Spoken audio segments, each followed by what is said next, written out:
Kenapa kita merasa gugup? Jawabannya adalah jika perasaan gugup adalah konsekuensi alami dari respon lawan atau lari kita yang terprogram. Ujian atau presentasi yang sangat penting, menikah, memulai pekerjaan baru, melamar pacar kalian. Berbagai peristiwa kehidupan yang semuanya memiliki kesamaan. Terlepas dari fakta jika itu adalah bagian normal dari kehidupan, semua kejadian ini menimbulkan emosi tertentu, dan salah satu yang umum terjadi pada semua peristiwa besar dalam hidup adalah perasaan gugup. Check this out.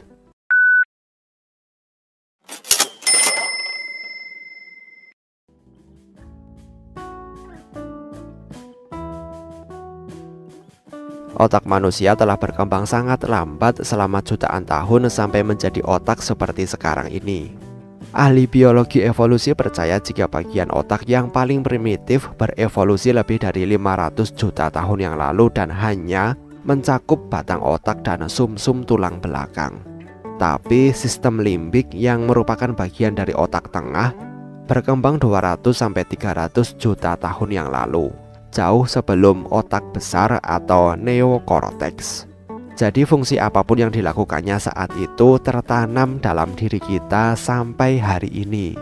Sistem limbik melakukan beberapa fungsi penting seperti mengatur tekanan darah, detak jantung, suhu tubuh, kadar gula darah, gairah seksual, ingatan, pembelajaran, dan bahkan respon lawan atau lari. Ini melakukan semua fungsi dengan mempengaruhi sistem syaraf dan endokrin otonom. Respon yang menarik di sini adalah lawan atau lari yang diatur oleh bagian dari sistem syaraf otonom yang disebut sistem syaraf simpatis dan bagian lain yang disebut sistem adrenal kortikal. Di masa lalu, ketika manusia primitif merasakan ancaman atau bahaya seperti hewan liar yang mendekat, sistem otak ini diaktifkan yang mempersiapkan tubuh untuk melawan jika hewan lebih lemah atau melarikan diri jika hewan itu lebih kuat. Kedua tindakan ini membutuhkan energi dan darah untuk diarahkan ke otot kalian yang akan meningkatkan fungsinya. Salah tafsir terjadi karena respon telah terprogram selama jutaan tahun. Jadi respon lawan atau lari untuk ujian atau peristiwa yang membuat kalian gugup mungkin sedikit berkurang setiap beberapa abad atau lebih. Karena otak kita belajar untuk mengesampingkan otak primitif kita. Tetapi itu tidak akan terjadi dalam waktu dekat. Pernahkah kalian memperhatikan jika begitu kalian mulai merasa gugup, sangat sulit untuk kembali ke situasi normal? Ini karena segera setelah kalian merasa gugup, otak kalian sekali lagi menerima sinyal tentang semacam ancaman, sehingga terus merangsang respon melawan atau lari sampai situasi yang mengancam benar-benar berakhir.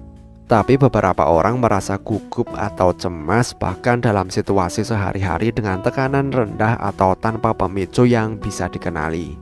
Dalam istilah psikologis, orang-orang ini dianggap sebagai sifat cemas, yaitu mereka mungkin memiliki ambang batas yang lebih rendah daripada mayoritas populasi untuk situasi yang mereka anggap membuat gugup. Menjadi gugup terus-menerus juga bisa menjadi awal dari gangguan kecemasan.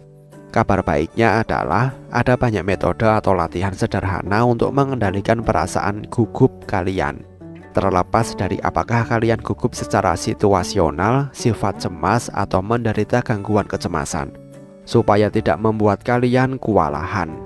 Bagaimana menurut kalian? Sampaikan pendapat kalian di kolom komentar.